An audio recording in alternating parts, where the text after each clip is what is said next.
Whereas here, what you see is a subperiosteal type of new bone surrounding the lower end of the femur. You could call it subperiosteal hematoma or myositis, but look at the cortex, saucerization of the cortex on either side. And if you look at CT, is what is called surface type of osteosarcoma. The new bone is like an arc-like, parallel to the cortex. Cortex is broken and a huge soft tissue swelling is noted as compared to the right thigh. Parasteel Osteosarcoma, I have already mentioned, is typical parasteel osteosarcoma. Typical in the sense, look at the epiphyses, they are fused. That means the patient is a little older. And then dense new bone formation. Again, parasteel osteosarcoma in the proximal end of the femur. The cortex of the femur is not broken.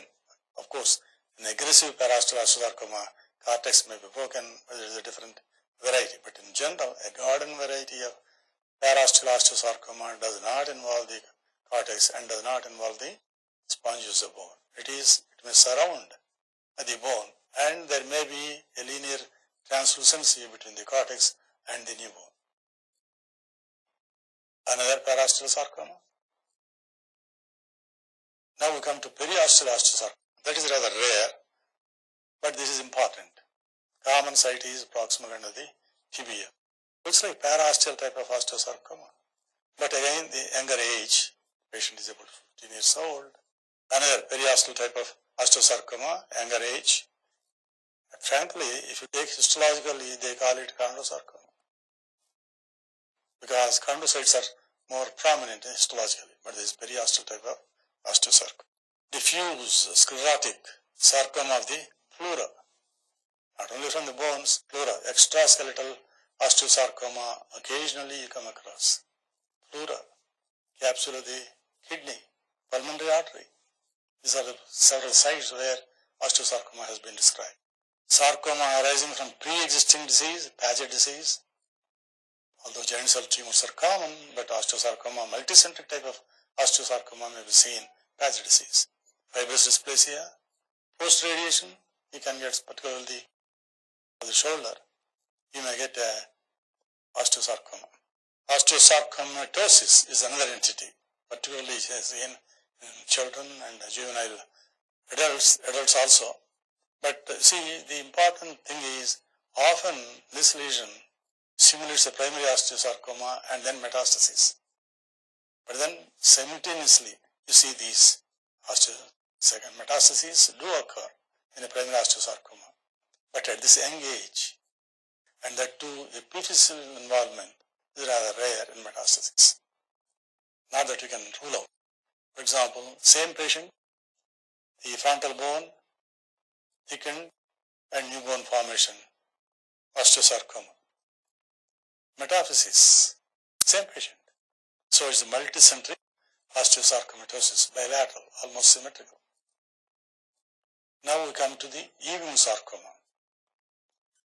10% of all primary tumors do belong to this category. Males again is a little predominant. 95% occur between 4 and 25 years. 75% in pelvic girdle alone, flat bones, and long bones. These are the two sites where Ewing sarcoma occurs. 50% in the lower limbs. 12-year-old child, epiphyses are not fused. Diffuse moth-eaten type of lucencies. At the same time, sclerosis, cortex is broken, new bone formation, Ewing sarcoma. Another important thing in Ewing sarcoma is soft tissue swelling is much more pronounced. And of course, periosteal reaction. Classically in textbooks you see Ewing sarcoma of the diaphysis, multiple onion layer type, peel layer type of periosteal reaction, bilateral, symmetrical. But it may not always occur. But important thing is, look at the periosteal reaction, dense. And also, another aspect of the humerus, there is a saucerization. Edican has described this, one of the prominent signs in Ewing sarcoma, that is present here. Now, I have already mentioned about patterns of periosteal reaction. In certain benign conditions also, you can get periosteal. In trauma, for example, in infection, eosinophilic granuloma, you can get periosteal reaction. But these are unilaminar, multilaminar, and cyclic onion peel type of periosteal reaction. Compact, could be lumpy or shaggy. Spiculated, perpendicular spicules, and Codman's triangle. One word about Codman's triangle. As I have said already, Codman's triangle is a triangle formed by the host bone, periosteal reaction, and new bone formation under the periosteum. This is the triangle. Why is it formed? Any stimulus, say for example hemorrhage, hemophilia. If there is hemorrhage, you can get a Codman's triangle. In scurvy, you can get a Codman's triangle. In trauma, you can get a Codman's triangle. So it is not specific, although it has been described earlier in malignancy. But look at the sharp piece fibers and the new bone formation under the periosteum. If they are broken, it must be malignant. And if the periosteal reaction also is irregular or multiple, it must be malignant. And underlying bone, that is most important. There is sarcorization or lysis of the cortex, is most probably malignant. Look at this film. There is a lytic area in the proximal end of the tibia. The epiphyses are just closing, lot of new bone formation. Let us see if there is a lateral. There is no lateral. That too also is a Ewing sarcoma. Again here, fibula is involved, huge soft tissue swelling. Lytic area in the fibula, Ewing stream. Another Ewing's, in a younger child, I told you the age could be between 4 and 30 years. A lytic area, soft tissue swelling separating the fibula and tibia, little new bone formation. Again, the axial skeleton is not exempt, particularly the iliac bones and sacrum. Huge soft tissue swelling. That is very, very important in considering Ewing sarcoma. Soft tissue swelling is disproportionate to the lytic lesion or sclerotic lesion in the bone. CT, soft tissue swelling, unless you take soft tissue films, you may not appreciate in the routine conventional type of films. In that case, you take a CT scan. Soft tissue swelling is so prominent. Right iliac bone, not only it is in the pelvis, outside the pelvis also there is soft tissue swelling with necrotic areas and new bone formation at the periphery, Ewing sarcoma. Another, look at the first rib anteriorly, soft tissue swelling is noted, that is displacing the middle end of the clavicle, proved to be Ewing sarcoma. CT definitely shows although externally there may not be soft tissue swelling, particularly the thoracic cage, it grows internally because the lungs yield easily. Look at the Ewing sarcoma with the soft tissue swelling. And then in the 10th rib, new bone formation is noted, little soft tissue swelling you can appreciate, and it is elongated Ewing sarcoma. Scapula, CT of the scapula. In a plain film of the scapula, you may not appreciate the soft tissue swelling, but this is important. The lytic area of the blade of the scapula with Codman's triangle and a huge soft tissue swelling. If you look at this AP and lateral views of this leg of a young child, say 10 years old, lytic areas are noted, diffuse, and it is chronic osteomyelitis, obviously, because there is a sequestrum formation. But occasionally it may simulate Ewing's tumor. Often I find difficult, say very rarely of course, to differentiate between early osteomyelitis and early Ewing's tumor. Now we'll come to multiple myeloma. The age is important. After 45, you have to think if there are multiple lytic areas, think of metastasis or multiple myeloma. Spine axial skeleton, because there is plenty of bone marrow. There are 10 radiographic findings in multiple myeloma.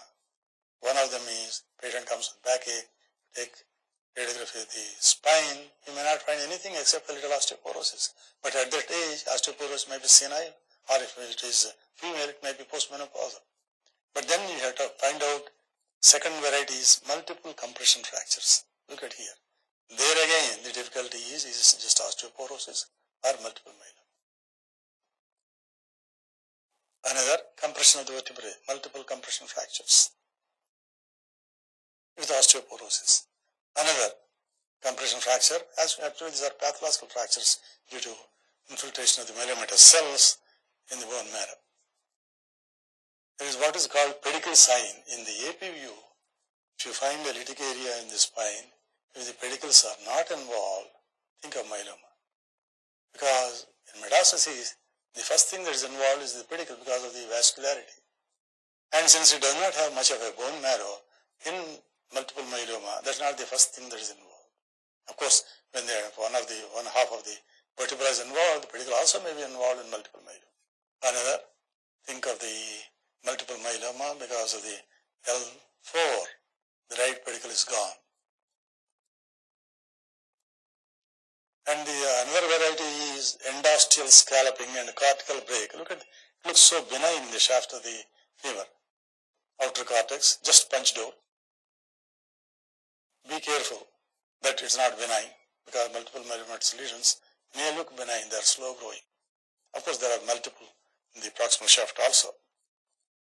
Pathological, about 10% of the patients with multiple myeloma not only come with the compression fractures of the spine, but also fractures of the long bones. And then when you see this, you know it is pathological fracture, but then is it metastasis or myeloma? That's where the bone scan and other radiographic findings come into picture. Another, multiple myeloma, small, lytic, moth-eaten type of lytic areas. Skull, although classically they describe punched out areas, multiple areas, but you can get geographic areas also. Occasionally you may get only one lesion, and then you do a skeletal survey or nuclear scan, you find multiple lesions. This is, of course, multiple lytic areas. Is it myeloma? Is it metastasis? Is it hyperparathyroidism that also produce multiple lucencies due to brown tumors? The differential diagnosis between metastasis and myeloma, often I tell my students, is if you include the mandible in the skull film, in the lateral view of the skull film, if there are lesions, think of myeloma. Because metastases to the mandible, multiple lytic metastases in the mandible, they are rather rare. Another, pathological fracture in the mid-shaft of the tibia due to myelomatosis. And then rarely you come across what is called sclerotic myeloma. Most of the time, 95, 96% of the time, it is all lytic lesions. But occasionally, a sclerotic myeloma, look at the proximal shaft of the femur, a dense area, and it proved to be sclerotic myeloma or Poems syndrome. What is Poems syndrome? Clinically, it is a clinical syndrome, not radiological. And then P represents polyneuropathy, O organomegaly, E endocrinopathy, commonly diabetes, M protein, S scleroderma-like changes in the skin, S osteosclerosis. Radiologically, of course, osteosclerosis is common. And then when multiple myeloma is localized manifestation, we call it plasmacytoma. Eventually, believe me, after 5-10 years, 98% of these plasmacytomas, so-called solitary plasmacytomas, may lead to multiple myeloma. But there are instances where I have seen myself plasmacytoma of T10 in a 60-year-old person, and in those days we treated with radiation therapy. We followed for 10 years, there is nothing, no other lesion except this. Sacrum, expansile lytic lesion, including the sacrum, multiple segments of the sacrum, plasmacytoma. Vertebra plana, complete collapse of the vertebra in C5. Vertebra, complete collapse, not much of soft tissue swelling. Think of, in an older age group, think of either metastasis or plasmacytoma. Huge lesion, in spite of this expanding completely, the humerus is completely disappeared. Multiple trabecular seen, solitary plasmacytoma. Same thing, it can occur in the frontal bone, any part of the skull, plasmacytoma. Pelvis, sacrum, I have shown already another case. Look at the transition zone, it looks sclerotic, reactive new bone. But yet it is plasmacytoma. We always say plasmacytoma is rather rare beyond the knees and beyond the elbows. Same thing is metastasis. But instances are noted where plasmacytoma can occur in the distal end of the radius here, multiple loculated lytic area, almost occupying the distal half of the radius, and a soft tissue swelling, proved to be plasmacytoma. Now we come to the fibrous lesions. Amongst fibrous lesions, fibrosarcoma and malignant fibrous histiocytoma. These are the two common malignancies arising from this fibrous tissue. Permeative type of lesion, expanding, endosteal scalloping, and soft tissue swelling cannot be appreciated here. Wide zone of transition. Matrix not calcified. Occasionally, in malignant fibrous histiocytoma, you may see calcifications in soft tissues. But in general, in spindle cells, sarcomas, you do not find calcification. Same thing in the lateral view, lytic area. Transition zone in the inferior portion is wide, but superiorly it is marginal. Malignant fibrous histiocytoma, I have already mentioned it to you. Again, in this axial skeleton, the right half of the sacrum, lytic area, soft tissue swelling, proved to be malignant fibrous histiocytoma. Now, notochord tumors, chordoma. Chordoma in 98% of the time occurs in the proximal end of the spine to tail end of the axial skeleton. Chordoma, radiological findings, soft tissue mass, sacrum and clivus, 85%. Occasionally you may see in the cervical spine, dorsal-lumbar spine, but these are the common site.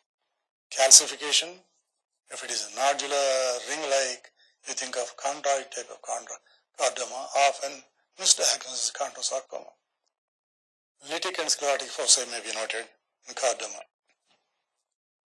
Calcifications, ring-like, lower end of the sacrum, chordoma, classical site. Earlier we used to do tomograms in order to find out the nature of calcifications. Are the nuggets arc-like, circular?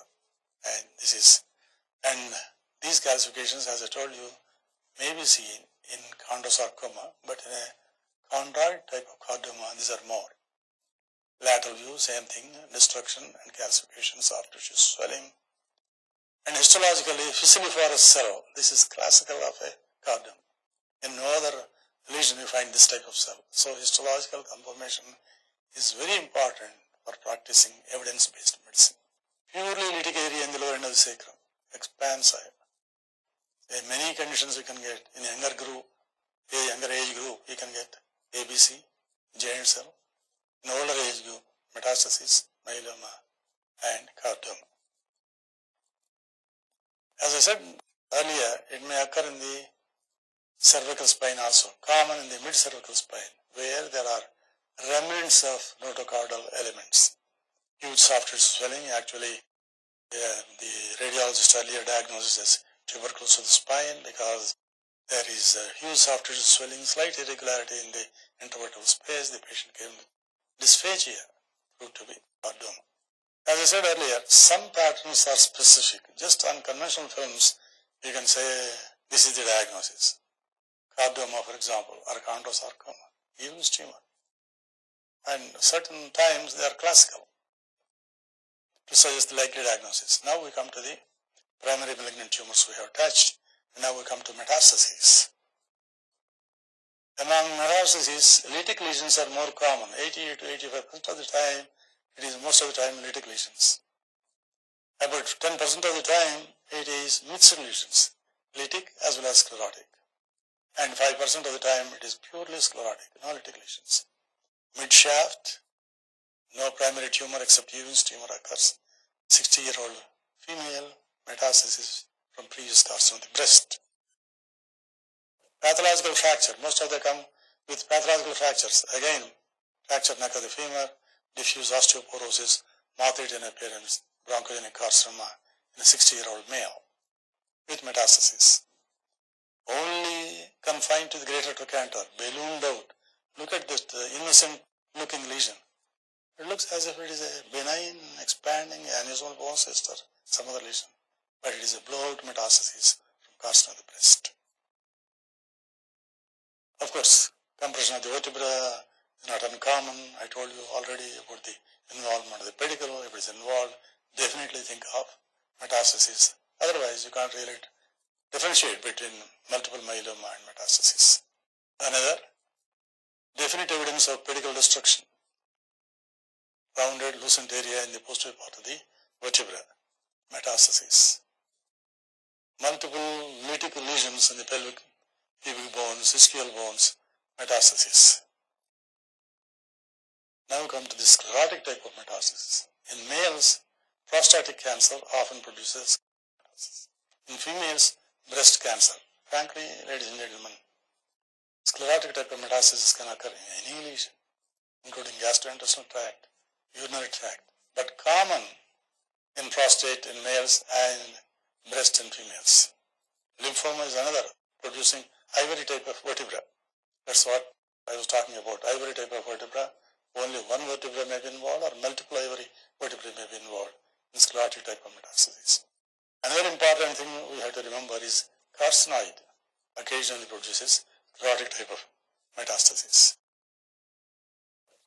What are the bone scan, isotope scan indications for staging? To the extent, early detection, you may not find in skeletal survey metastasis.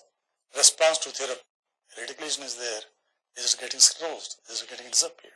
For these reasons, you need isotope scan therapy.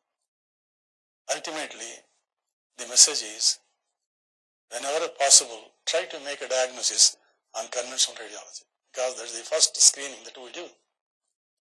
And then think of the other imaging methods where appropriate measures can be taken, depending upon the availability.